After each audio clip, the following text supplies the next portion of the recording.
அண்மை செய்தி. குடியரசு துணைத் தலைவர் தேர்தலில் மொத்தமுள்ள 781 உறுப்பினர்களில் 766 பேர் வாக்களித்துள்ளதாக தகவல் ஒன்று வெளியாக இருக்கிறது. அண்மை செய்தியாக பார்த்துக் கொண்டிருக்கிறோம். குடியரசு துணைத் தலைவர் தேர்தலில் 98.3% வாக்குகள் தற்போது பதிவாகி இருக்கிறது.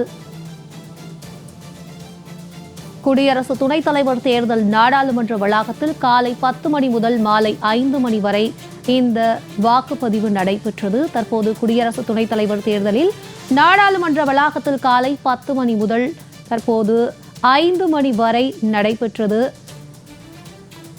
அண்மை செய்தியாக பார்த்துக் கொண்டிருக்கிறோம்.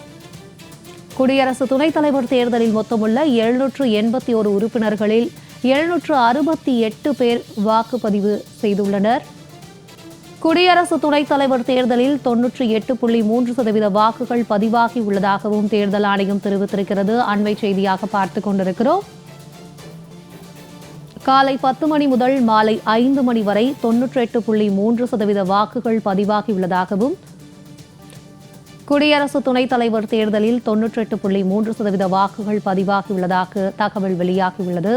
காலை 10 மணி முதல் மாலை 5 மணி வரை இந்த வாக்குப்பதிவு நடைபெற்ற நிலையில் 98.3% வாக்குகள் பதிவாகியுள்ளதாக தெரிவிக்கப்பட்டிருக்கிறது.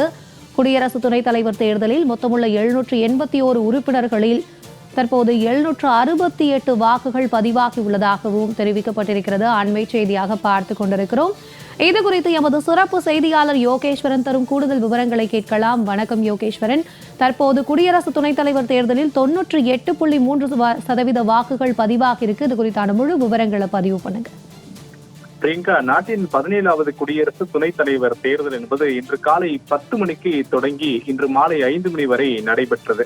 மொத்தம் 781 வாக்காளர்கள், அதாவது நாடாளுமன்றத்துடைய மக்களவை, மாநிலங்களவை உறுப்பினர்கள், பின்னர் நியமன உறுப்பினர்கள் என 781 பேர் இன்றைய தினம் வாக்களிப்பதற்கு தகுதியானவர்கள் என்று தேர்தல் நடத்தக்கூடிய அதிகாரியால் வெளியிடப்பட்டிருந்த பட்டியல் மூலம் முன்பு நாம் தெரிந்து கொள்ள முடிந்தது. இந்த நிலையிலே இன்று மாலை 5 மணி நிலவரப்படி 768 வாக்காளர்கள், அதாவது உறுப்பினர்கள் தங்களுடைய வாக்குகளை குடியரசு துணைத் தலைவர் தேர்தலில் செலுத்தி இருக்கிறார்கள்.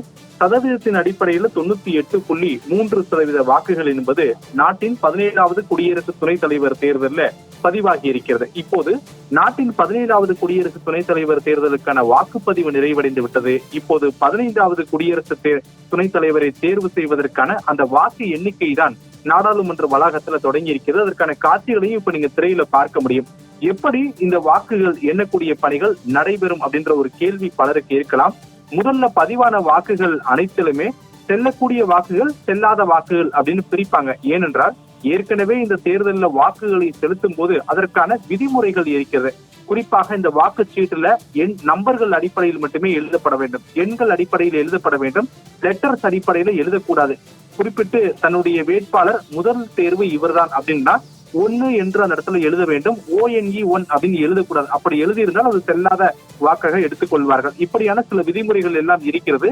இந்த விதிமுறைகளை எல்லாம் பார்த்து எந்த வாக்குகள் செல்லும், எந்த வாக்குகள் செல்லாது என்பதை எல்லாம் முதல்ல பிரித்து விடுவார்கள். பிரித்ததற்கு பிறகு செல்லக்கூடிய வாக்குகள் எத்தனை என்பதை மொத்தமாக கணக்கிடுவார்கள். உதாரணத்துக்கு 700 வாக்குகள், இப்போது பதிவாகியிருக்கக்கூடிய வாக்குகள் 768 என்றால் இதில் 68 வாக்குகள் செல்லவில்லை என்று உதாரணத்திற்கு எடுத்துக்கொள்வோம். 700 வாக்குகள் செல்லும் என்றால் 351 வாக்குகளை எந்த வேட்பாளர் பெறுகிறாரோ அவர் வெற்றி பெற்றவராக அறிவிக்கப்படுவார்.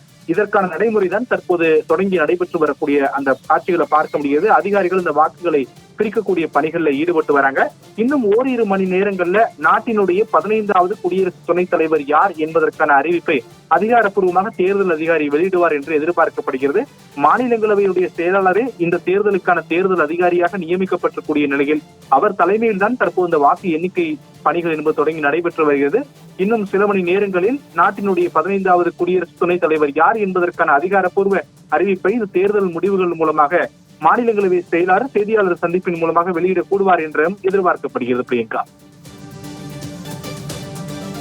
யோகேஸ்வரன், உங்களுடைய கூடுதல் விவரங்களுக்கு நன்றி.